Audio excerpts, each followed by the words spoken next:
So let's talk about basic practical lighting. I did actually do a video about this before, but I bumbled kind of through it, so I've decided to do it again and do it a bit better this time. So we looked at the basics of outdoor lighting, including using the skylight to do some stuff with. That's super good. But obviously we can't rely on the directional light to do everything for us. So we need to do other lighting. These are what I call practical lighting. That's your point light, which can be used for bulbs or a massive light in one area. You've got your spotlights, which are spotlights. And then you've got your rec lights, which are rec lights, rectangular lights.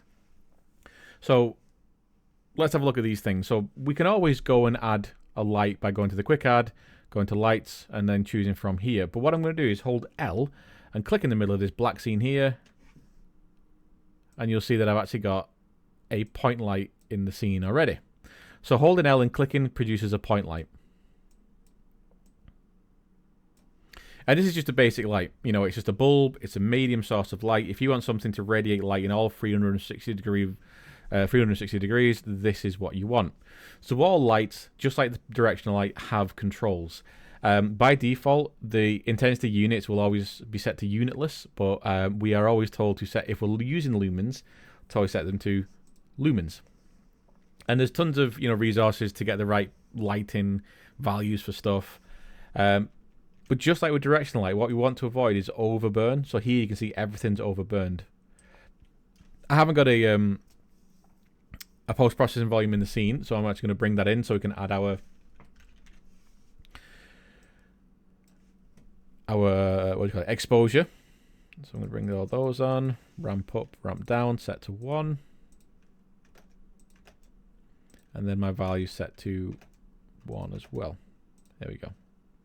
And then I'm going to make this just infinitely spread across the entire scene. Type in infinite unbound.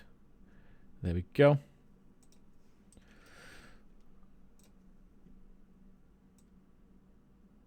So a point light is a point light. It's a 360 degree radius of light. The settings here, attenuation. Well, that's attenuation is the spread of light. It's how far that light spreads. The intensity is how bright that light is within the area. Source radius is this here. Now this is good to soften shadows a little bit, because with it set to 0, it will be very sharp shadows, as we can see. But as I increase that source radius, it will soften the shadows a little bit. But if you go too big and things are inside that source radius, the shadows start getting a little bit kooky. So we can soften it off a little bit. The problem with doing this as well is the shadows might just look a little bit kind of fizzy. But for a basic lighting setup, that's all we need. That's looking really good. And this you can't really see because we've got nothing reflective in the scene, but this source radius is basically the size of the light, as if you would see it in a reflection. And source length basically extends the length of this. So you can kind of make it into a bit of a capsule light if you want to, which has its purposes. And then you got temperature. Now temperature is just hot and cold values. I think this is based off Kelvin, off the Kelvin ratio. That's it. And there's other stuff like indirect lighting and other kind of stuff that, depending on the scenes, have a play with. Have a look through these controls. So that's the point light. It's nice and basic. So what we're going to do now is make a spotlight. So I'm bringing a spotlight. Lift it up. And a spotlight is a spotlight. Does what it says on the tin.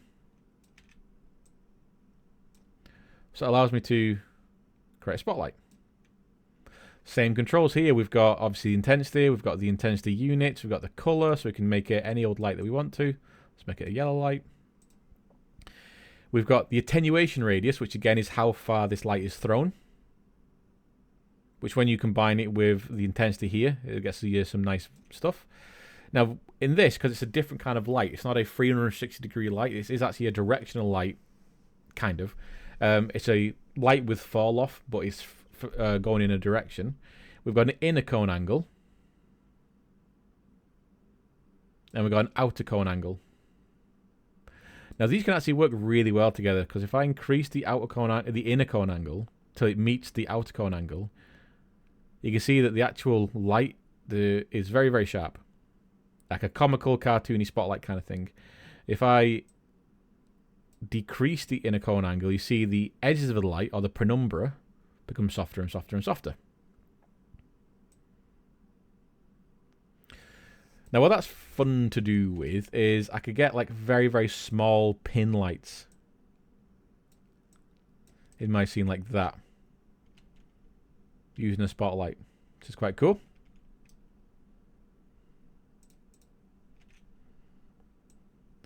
But just like with everything else, we've got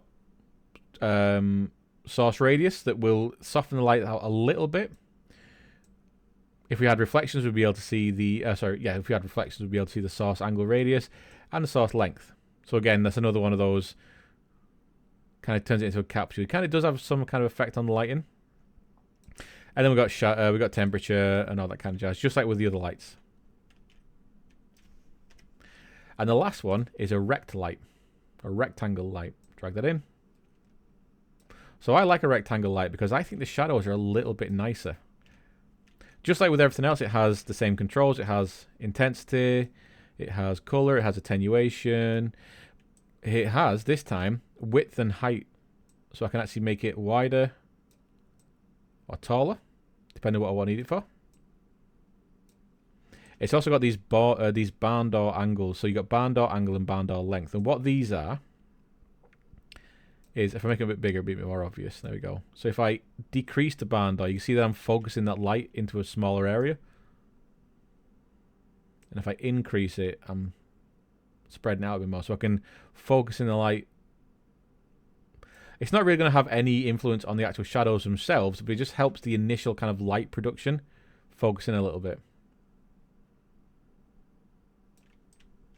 See there? So I've almost got like the light coming through a door, and then it obviously hitting the edge of the door and bleeding off. So like I said, I like direct light because it gives you a bit of a softer shadow. And of course, you got all this kind of information with the temperature, indirect, and all that kind of stuff. So those are the basic practical lights. And if we were to use multiples of these in different scales, different sizes, some more dominant than others, what we can do is have some nice results.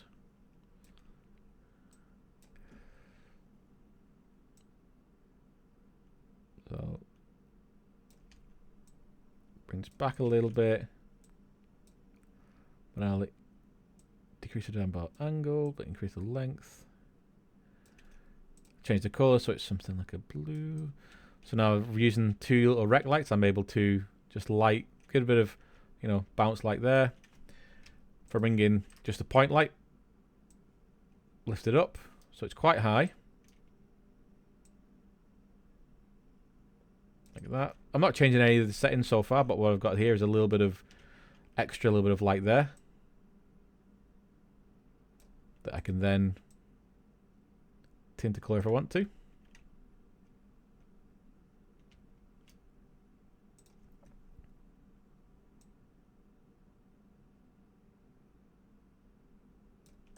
So I can get some really nice effects quite easy with this lighting.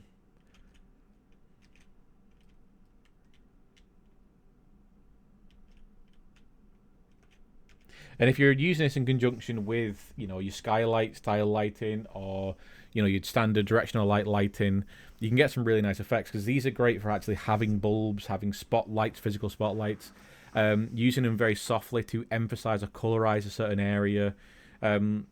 As I said, I think in the first video, lighting is a really deep rabbit hole.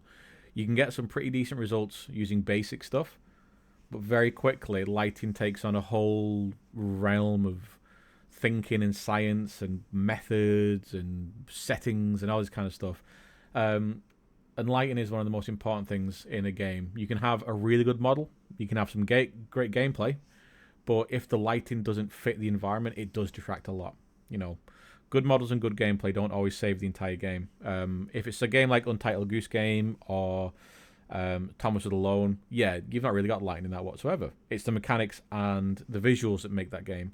But if you've got a game like Left 4 Dead, Red Dead Redemption, Chronos, Layers of Fear, Outlast, anything like that, which is very atmospheric, those are very atmospheric games, they're all needing different values. You know, the Layers of Fear, it's all about this interior spooky lighting.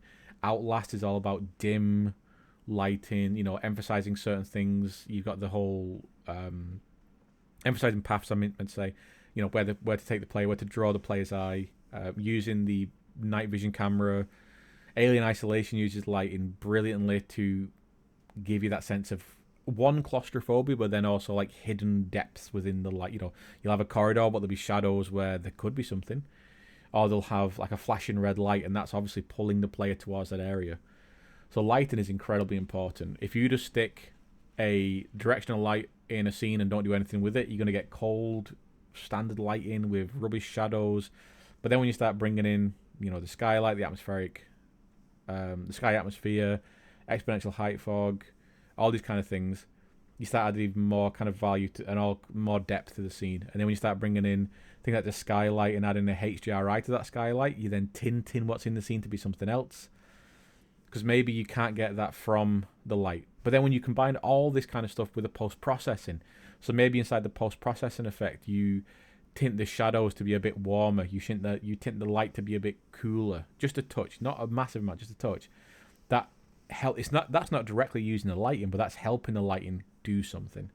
You're helping the shadows that are being created by a light, and you're tinting them just like you would do in Photoshop. You're tinting them in this post-processing effect to appear a little bit differently. And then doing softer shadows, using then God rays, all this kind of stuff. You can use God rays inside as well. The light shaft stuff you can do in a lot of different areas. It can be interior, exterior. It can be a point light, spotlight. You can make light shafts anywhere. You've just got to be a bit careful with the settings, because not that we're going to be hitting them, but on bigger levels and bigger games, you will hit, if you've got loads of light shafts, you will hit kind of like a ceiling, and it will start to chug because you're having to process a lot of stuff at the same time. But no, there's a lot of stuff to do with lighting. These are just basic overlays, basic kind of introductions to them as well. There really should be, if you really want to go into lighting, there really should be time. You really should put time aside to properly go into lighting. And I don't even know if they actually exist, but I'm pretty sure there is probably like massive purchasable courses, or even maybe a course in an actual institute somewhere, which is all about lighting. I know that a lot of film and TV people, when they're doing virtual production, will be talking about lighting. But yeah, lighting's a big thing. These are just some basic introductions to stuff. What you got to do is have a play and have a real think. Find your reference. Find out, like, okay, look at films, look at games, and find really cool examples of lighting that you like or that fits your environment, and try and break down what's happening there. Is it mainly sunlight? Is it going to be bounce light, and it's going to be floodlight or anything like that? So yeah, have a play, have a check out, and have fun with lighting.